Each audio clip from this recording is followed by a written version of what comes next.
I'm drained. I've exhausted my thoughts. I've stretched my prayers.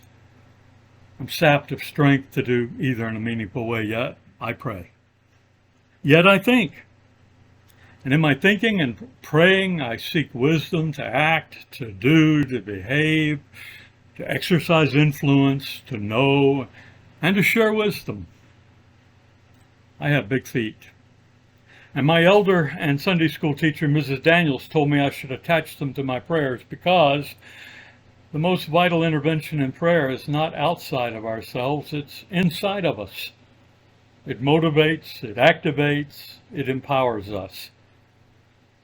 Yet I'm thinking about Uvalde and Buffalo and all the hundreds of places this year and incidents where violence has just erupted because of someone with guns. Yes, I am praying. But fully engaged prayer involves our total being, our bodies, our feet, our voices, our influence, our courage, our problem-solving capacity, our willingness to make sacrifices and to work with our adversaries to make change. But I'm exhausted and numb. Yesterday peeled another layer off my neuropathic skin and exposed more rawness. I looked at every picture I could find online of the little children, the precious, sweet children and who were mowed down, and of the parents devastated, grieving, and found only one bit of good news. I can still feel, I can still be shocked, I can still be devastated. I'm not numb to this. I'm sad and I'm angry. I'm sad for them, and I'm sad for any 18-year-old kids who can be so angry, twisted, self-absorbed, fixated on weapons, unperturbed by death, and mean as to throw away the lives of others and not care about their own lives. I'm angry that their followers copy them and cheer them. I'm angry that someone buys them guns or sells them guns. I'm angry that the first words out of some people's mouths is about our rights to have guns. Understand this, I do not impose my values on everyone else, but I've never owned a gun, never will. I actually believe you have the right to one if you are stable and law-abiding and pass at least the same background checks and proportional training comparable to others who have the power of life and death in their hands. For instance, surgeons, hairdressers, food handlers, and every driver on the road.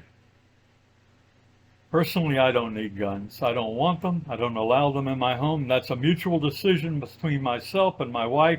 We'll find other ways to protect ourselves, or we'll die. That's our choice. And I see no need to participate in any armed uprising against the government. If the government goes wrong, we'll fight for our rights in peaceful ways, or we'll suffer persecution and remain true to ourselves. That's where my thoughts and prayers take me. They move me to use my vote, my words, my actions to influence reasonable policies that protect everyone's rights, even rights I don't choose to exercise, but with logical limits. My thoughts and prayers also lead me to be pastoral to those who are in pain. As I have opportunity to minister, I'll take it. That includes my readers and listeners, many of whom are hurting and confused. My thoughts and prayers also take me to this place where I must be respectful and cordial and civil and gracious toward others. May they also empower me to do so and to put my anger in its place. What about mental illness? Well, some of the kindest, gentlest, and most spiritually healthy people I know deal with mental illness. I support their right not to be lumped together with demented killers.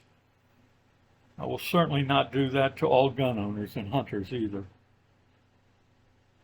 But when distorted thinking comes under the strong influence of evil thinking, there's a cause for concern. There's a greater concern when that happens to impressionable adolescents at their stage of development, and they can get weapons.